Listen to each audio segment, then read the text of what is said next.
All right, good afternoon, everyone. Good afternoon. My name is Matt Farber. I am the Director of Oncology Advocacy and Professional Relationships for AbbVie.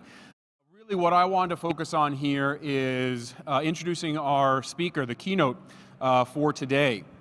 And his name is Matthew Zachary, and he has a long history in the oncology space, in the advocate space, really just in the space of making sure you are your best advocate. I think what he has to share with you today is perfectly aligned with what we've been talking about at this conference, and I'm super excited to hear what he's been up to. Please enjoy the talk. It was great being here. We're happy to support this event, and please let us know. We have a few colleagues here in the audience. If you have any questions, we'd be happy to help out.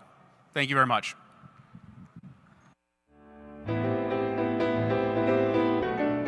Stupid Cancer was engineered to be a brand.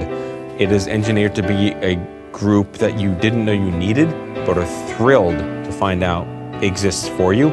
I know you built Cancer Con and you brought kids into this and really changed and moved the needle on a lot of pediatric cancer. But part of it is to change the narrative from people as victims to people as warriors and people who can challenge the system. What can we do to be invitational and culturally relevant, culturally sensitive? That's at the core of our new DNA, is how do we improve our inclusivity and our access to other communities that would otherwise not understand a value with what we offer them.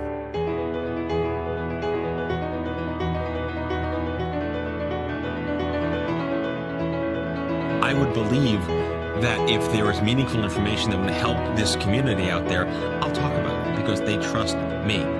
Freedom of choice, the liberty to know what your options are to make the best decisions that are the most important for you and no one else. And that is the single most important thing that I want you to take away. And then while I may never be the guy that got to be John Williams because I had to cancel my graduate school plans, which was the most horrible day of my life back then, there might be something to me still.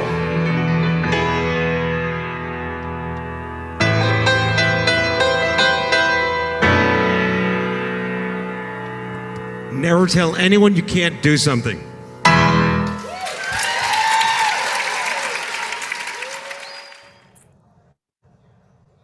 Hey, Matt, can you hear us?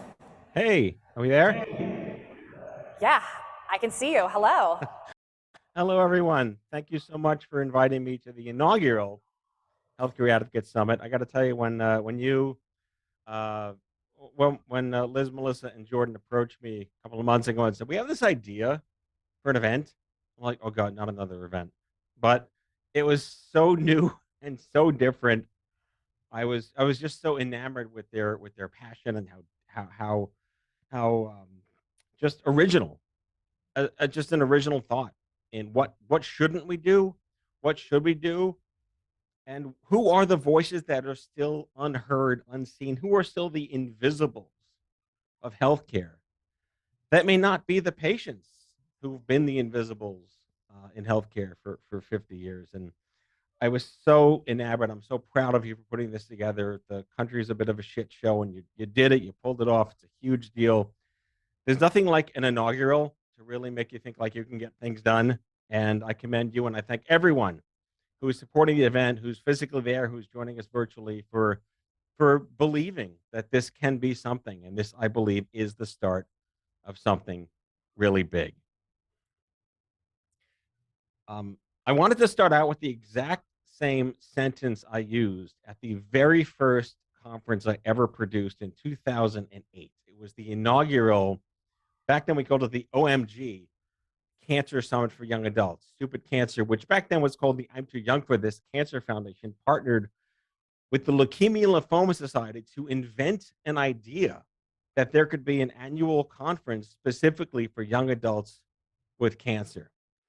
And I got up on stage and welcomed everyone, and I said what I'm going to tell you today. This conference should not have to exist. We should not have to be here. We should not have to be fighting for the right to just do our jobs and help people in this country who didn't ask to get sick and enter the healthcare system. We shouldn't have to be here, but I'm glad we are. And I'm very proud because, like I said, I believe this is the start of a movement. There have been lots of movements in healthcare, and I'll do a quick plug for the documentary that I just produced called The Cancer Mavericks, which tells the 50-year story of cancer advocacy, since this is the 50th anniversary of the National Cancer Act of 1971. I encourage everyone to have a look at it. I know we're giving out flyers for it, but it gives such a historical perspective on what we used to have to fight for just to be able to be recognized as human beings, and then just to be recognized as people who shouldn't die, people who deserve the dignity of life after, if there was an after cancer, and now just the basic dignity of knowing what the hell to do when you get sick, because no one expects these things to happen. And I think what I've been so motivated by with what Liz, Melissa, Jordan, and their incredible team have put together with this event was just educating me and so many of my colleagues and peers in the patient space and the patient advocate voice space. There are like 50 different job titles of people we've never even heard of that do all the stuff behind the scenes. This invisibility, the role that you play. I know you call themselves connective tissue. I think that's a little too biological. But the first thing that came to my mind when I was made totally aware that this is a whole universe desperately in need of attention, visibility, voice, and activation is that opening scene in The Incredibles when Bob Parr works for that boring insurance company and that little old lady shows up and doesn't know what to do because this and this and this. And he tells her all the loopholes. Don't take this to Greta in filing, and don't hit the button over here, and don't go to this department, and don't do these things. And of course, she did them. She got through. He got fired for doing it. But you guys are the healthcare Incredibles. You're the Bob Parr. You are that person, those people that get us through the system and make the system as functional, or also as less dysfunctional as possible, so we can have the dignity to just get through our lives. I equate healthcare sometimes to a bicycle, where like the the the pedals are like the shit happens. Like no one wants to get on the bike. Have to get on the bike when shit happens. The doctors and the payers are the handles that kind of decide whether you're going to get this or that. But the wheels, the hub, the spoke, that's you guys. You keep the bike from crashing. You keep it balanced as much as possible, despite all the bumps in the road that you can't expect when the doctors and the payers, turn the handlebars and hit the brakes different ways. If I could offer up one really big thought these days is, I'm sure there'll be a lot of nodding heads. Healthcare itself, I don't mean like primary care, break fix, bandages, taking your kid because they broke a leg. I mean like healthcare is like a supply only market. No one wakes up and says, I cannot wait to get lung cancer and go on Keytruda and find that non-branded site and figure out how to pay for it. People don't, think about that stuff, but you enter the shit happens store. There's no Abe Simpson Walmart greeter to tell you what to do on aisle 6 and where to get the discounts. There's no Honey or Capital One that tells you the best price on Amazon, where to get things. There's nothing in that space that protects the average schmo who didn't ask to be there. So the whole point of all this is that while patients can try their best to be the best consumers possible, it really is the healthcare Incredibles that serve as that glue between me and that doctor and that insurance company to hopefully guarantee I get what I need that's best for me. I also want to throw a little shade at the whole be your own advocate crap. I think that's shit. And I think it's shit because not everyone's born with chutzpah. And for the non-Jews, that just means moxie. That just means gumption. Not everyone's born with precociousness to know to question your doctor or know to get a second opinion. It's generational, it's cultural, it's socially economic, Everyone's an N of one in that situation. And to just say be your own advocate doesn't work anymore. I was diagnosed in the 90s. We call ourselves the Clinton cancer people. There was no internet. We had like AOL CDs on the floor, and that's all we had. Dick and Jane had cancer books. And as much as I'd like to think that things got better, I think things now got worse because there's too much shit to deal with now. So there's such a multi-layered crapness of information. How do you sift through it? So the healthcare incredibles have way more work to do now than they used to from that perspective. Of course, now instead of patients coming to the doctors with 75 pages of dot matrix printed Yahoo Health crap to show them, they show up with 75 apps with bookmarks. And the doctors don't know what to do. And then the payers don't know what to do. And it's just become this ridiculous cacophony. Because at the end of the day, the job of the healthcare incredibles, all of you, is to make our lives suck less as patient advocates, as nonprofit leaders, and as voices in this chaos, in this absolute insanity. So from my perspective, on behalf of all the unwitting shoppers in that shit hopping store, we see you, we hear you, and we thank you. Just the fact that this conference has to exist to say that is inane, but it's here, and we're doing it right now. And I would like to speak on behalf of all of my patient advocate friends and colleagues and nonprofit leaders and folks who've been sort of grist milling through the mire in the trenches for 15, 20 years just to get the word patient advocate to be a thing to be listened to and monetized. We're going to join you. We don't know what that looks like. Tell us what that looks like. We want to help you make us, what is it? The Cuba Gooding Jr., Tom Cruise thing, help us help you, help us help you. That's the moment we're looking at right now. What does that mean? What can assembling today for the first time ever mean for the next 10 years?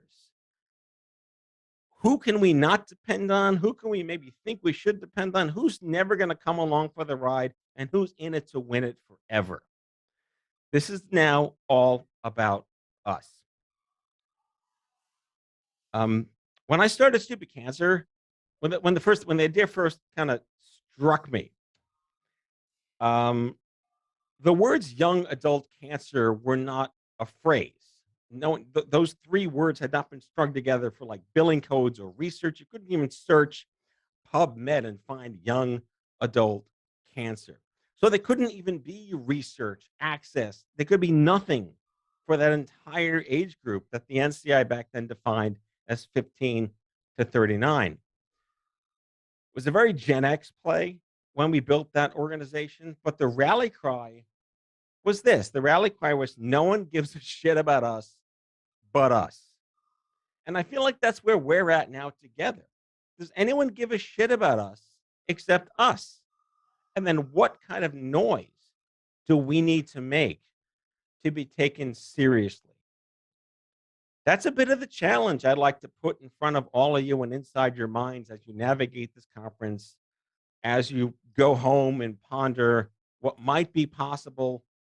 I know after producing 30 events in my career, the biggest challenge of all is what happens when we go home, back to our daily grind, back to just dealing with our lives and our parents and our kids and our jobs and COVID and all the other fabulous things happening to this wonderful planet. What do we do by attending this conference? What do we learn? Who do we meet? Who do we join? What does that bigger picture mean? What is our rally cry? You know, people ask me all the time, like, so, right, Matt, I hear you're saying the word healthcare incredibles, because I've been blabbering about this to the ends of the earth for months now. And, you know, I've been provided with all the syllables, you know, front office worker, pharmacy tech, field reimbursement managers, clinical care coordinators, administrative aides. 85,000 job descriptions don't sum up the value of all of whom you are and what you do every day. And it's not okay anymore that this goes under the radar. Again, no one ever asked. I can't wait to have a fair hearing on my appeal to make sure I don't die because I can't afford this drug that can save my life. Or if only I knew there was a diagnostic that could have made me not get this in the first place, but no one told me about it because it wasn't covered. This is the shit that pisses me off these days. And I hope the next 10 years are an opportunity to redefine what the word advocacy even means in healthcare. And just to go back a sec to the documentary, The Cancer Mavericks, I think episode 3 talks about an organization which I would encourage you all to have a look at or find out about if you don't know about them, called the National Coalition for Cancer Survivorship, canceradvocacy.org. You talk about rapscallions showing up in the middle of the desert in Albuquerque to figure out what the hell is wrong with this country. That happened when 20 some odd people showed up in Albuquerque saying, everything sucks. We're dying. No one cares. And then they did it. And they started this organization and it changed the entire country. That's the unsung heroes of 1986. In 2006, Livestrong, the NCI, the CDC convened a Congress on what to do in cancer survivorship with the Institute of Medicine and gave birth to survivorship outcomes research, PCORI, the young adult cancer movement, psychosocial behavioral research structures. That changed the world. Now it's 2021. We need another one of those because the next 10 years of advocacy are vastly different than the last 50. So past this prologue, history's a teacher, we are building a massive community. This is the moment. This is the opportunity. Every therapeutic area, not just nurses, not just pharmacy, all of us. What Stupid Cancer's mantra was very different because we were the first organization that didn't give a shit where in your body the cancer was. This was not Cancer Geography 101. Oh, you only have this? Get out of here. Get off my lawn, lung cancer person. I've got colon cancer. Fuck that. This was about all of us. Everyone is screwed when stupid cancer comes along, rare disease comes along, the shit happens store, the place you wind up having to shop in that you never asked to go. There's no Consumer Reports for the shit happens store. I genuinely believe that this is the start of something really, really big. And just to quote the movie Network, which one of my favorite movies of all time, that we are mad as hell. It's okay to be pissed. Just piss the right way. But make a channel to pay that pissed offness forward to help everyone that is facing the same direction as you to make all of this better for everyone. And I'll just wrap up because I know there might be some questions. Industry, pharma, bio, specifically bio, like the event, bio, I'm talking to you. It's time to start throwing some money and resources and dignity at the healthcare incredibles because you know what? You can make some money by throwing some money at the problem. And I really believe that, and I'm committed to that, and that is what I stand for the next 10 years. We are all in this together. The only thing that's ever changed anything to make life suck less for people impacted and who work for the healthcare system are people impacted and who work for the healthcare system. Human beings in this country, the American citizen. That's us. Thank you. Thanks, MZ. We appreciate your time. Everyone, give him a big round of applause. We adore this man for what he does for us. Thank you so much. Good luck. Everyone get home safe. Thanks, MZ.